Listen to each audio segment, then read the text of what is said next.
Bismillahirrahmanirrahim. Assalamualaikum teman-teman. Kali ini aku akan membagikan pengalaman aku sesar yang kedua dengan menggunakan metode ERAX. Yuk kita mulai. Jadi sesar yang kedua ini aku pilih metode ERAX karena kalau untuk anak yang pertama aku menggunakan metode sesar biasa. Nah, alasan aku pakai metode ERAX yaitu karena setelah aku searching lalu aku dengar cerita dari orang lain juga, penyembuhannya itu lebih cepat karena kondisinya aku pengen cepet pulang ke rumah karena ada toddler yang harus aku urusin. Kasihan juga kan kalau misalkan ditinggal lama-lama di rumah, dan aku memang pengen cepet-cepet bisa beraktivitas kembali. Lalu akhirnya seperti biasa seminggu atau masuk di usia 36 minggu aku bertemu dengan dokter, melakukan penentuan jadwal untuk melakukan sesar. Seminggu setelahnya dijadwalkan.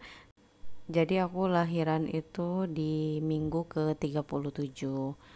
Oke, aku waktu itu dikasih jadwal hari Selasa, tapi ternyata setelah datang hari Selasa, ternyata jadwal OP-nya diundur karena dokternya bilang ada operasi dadakan yang urgent. Tapi selama itu aku nunggu di Ranap, jadi nggak pulang ke rumah, aku istirahat di rumah sakit. Jadwal OP aku itu Rabu siang ya teman-teman, sekitar jam 1. Dan dengan catatan aku pasien BPJS ya. Selama proses operasi aku dibius lokal, jadi secara sadar, dan biasanya aku punya efek tangan itu jadi kaku kalau misalkan terkena bius. Setelah itu, selama proses operasi aku tidak tahu, eh, pokoknya selama proses di black itu aku nggak ngerasa. Tapi yang aku rasa adalah ketika dada aku ditekan-tekan, entah itu untuk apa maksudnya, pokoknya dada aku ditekan sampai ngerasa susah banget buat nafas. Nah, di situ aku sampai bilang sama bidan, Bu, aku nggak bisa nafas gitu. Tapi kata bidannya, iya tenang ya, tenang gitu. Aku juga sambil pegangin tangan si bidannya, dan ternyata kayaknya itu untuk bantu ngedorong si bayinya kali ya. Setelah itu dan aku juga sempat dengar dokternya tuh bilang ke salah satu apa yang ada di ruang operasi itu untuk mengambilkan alat vakum gitu. Nah, itu juga aku sempat nggak ngerti. Ini kan sesar kok, tapi masih tetap pakai vakum. Aku tidak mempermasalahkan hal itu sih, karena aku tahu, aku yakin juga dokter dan semua yang ada di ruang operasi pasti melakukan yang terbaik gitu untuk kelahiran anak aku ini. Alhamdulillahirobbilalamin, anakku lahir dengan selamat tanpa kekurangan apapun. Oh iya teman-teman, dokter Objin yang waktu itu ngurusin aku juga sangat baik banget. Dia juga minta maaf pada saat pertama kali ketemu karena operasinya diundur. Oke, setelah selesai di ruang operasi, akhirnya aku dipindahkan ke ruang observasi. Jadi di ruang observasi itu, satu ruangan itu banyak banget. Ada yang menunggu giliran untuk masuk ke ruang operasi, ada juga sama kondisi yang sama kayak aku setelah operasi. Jadi banyak banget kejadian yang aku lihat di situ ya. Salah satunya ada teman-teman di sekeliling aku yang juga setelah operasi sesar itu ada yang menggigil gitu, bener-bener menggigil. eh, yang aku nggak tahu sih, aku nggak merasakan hal itu. Lalu ada juga yang ibu-ibu yang mau lahiran gitu kan, sampai jeritannya kedengaran, bagaimana proses dia ketika dijahit, kan dijahit karena memang proses persalinannya secara normal. Lalu setelah itu alhamdulillah setelah 1 jam berada di ruang observasi, ternyata memang alhamdulillah aku cepat banget bisa menggerak-gerakkan badan aku. Salah satunya kayak miring kiri, miring kanan, walaupun dengan memang harus lebih hati-hati, kayak kayak pelan-pelan sih, tapi lebih cepat untuk bisa menggerakkan. Aku juga ternyata coba buat bangun gitu, untuk duduk juga ternyata bisa. Tetap masih ada rasa sakit, tapi memang sudah lebih cepat gitu. Di ruang observasi juga tentunya ada dokter ya. Akhirnya aku bilang juga, dok ternyata saya sudah bisa duduk gitu kan. oh iya nggak apa-apa katanya, tapi tetap ya jangan dipaksakan untuk tetap duduk katanya, berbaring aja dulu gitu. Ya udah akhirnya aku juga nurut apa yang dikatakan dokter, karena memang aku juga nggak mau sok tahu, walaupun misal memang sudah bisa duduk tapi aku juga nggak terus-terusan duduk, jadi tetap lebih memilih untuk berbaring. Karena biasanya memang setelah operasi sesar itu kita diharuskan latihan miring kiri, miring kanan gitu, geser-geser badan sedikit-sedikit. Terus ternyata ketika aku sudah bilang sama dokter bisa duduk, dokter itu kayak ngelihat catatan, oh ternyata oh ini pasien eraks ya gitu. Iya pak, oh. Jadi kalau eraks kata dokternya memang lebih cepat. Alhamdulillah akhirnya aku kira-kira abis maghrib, setelah maghrib aku dipindahkan lagi ke ruang rawat inap.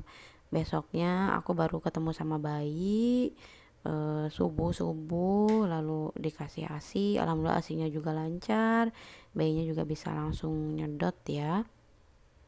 Dan mulailah teman-teman rasa yang amat sangat sulit aku lupakan.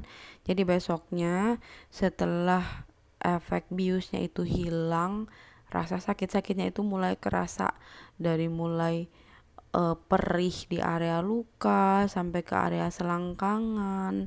Lalu ternyata juga aku pusing yang bener-bener pusing 7 keliling, yang aku duduk aja tuh langsung muter-muter dan gak bisa dan gak enak, pokoknya itu posisinya hanya enak kalau lagi tiduran aja gitu kan. Jadi perih di luka yang aku rasain itu sampai aku kalau jalan itu sakit banget ketika jalan sakit, dan itu perihnya tuh bener-bener perih perih yang belum pernah aku rasain, dan pusingnya pun bener-bener pusing yang belum pernah aku rasain juga. Sampai-sampai ketika aku harus mengasihi anakku itu, seharusnya kan posisinya dalam keadaan duduk, tapi kan aku saking gak kuat pusingnya, aku mengasihi sampai dalam keadaan tidur gitu, miring tiduran. Nah itu aku rasain ketika si efek biusnya tuh sudah habis, atau mungkin efek obatnya sudah habis gitu kan. Tapi nanti setelah misalkan suster datang lagi untuk menambah dosis obatnya, nanti hilang lagi, membaik lagi. Tapi nanti ketika sudah habis maka itu akan terasa lagi, sampai akhirnya di hari ketiga waktu aku harus pulang, aku ketemu dokter dulu dan aku bilang sama dokter, dok aku ngerasa pusing gitu, dan ini pusingnya pusing banget.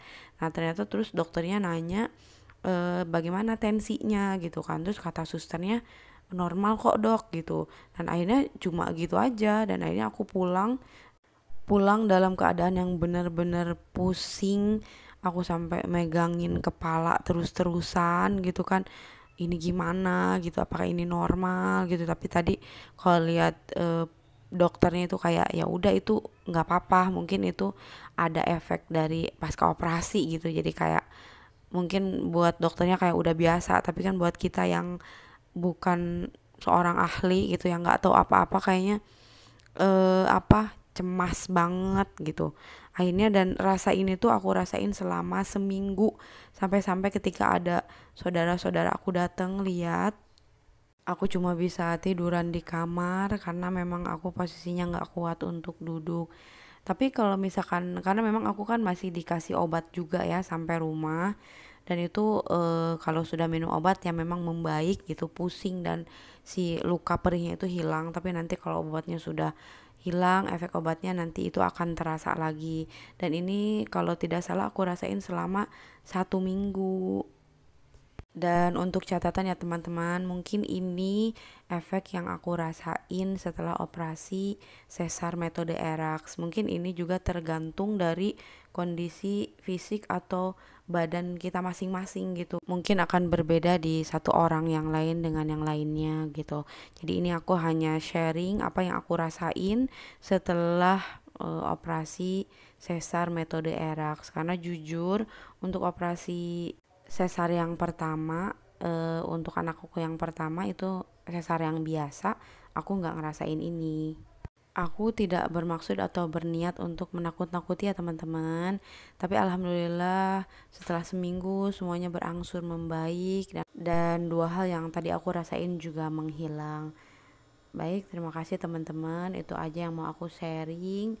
Semoga bermanfaat dan semoga oh iya, bagaimana nih pengalaman teman-teman semua tentang proses persalinan atau mungkin pasca persalinan yang sulit untuk dilupakan? Silahkan tulis di kolom komentar. Semoga teman-teman semua yang akan melakukan proses persalinan, Allah berikan kemudahan, baik itu dalam proses maupun juga rezekinya.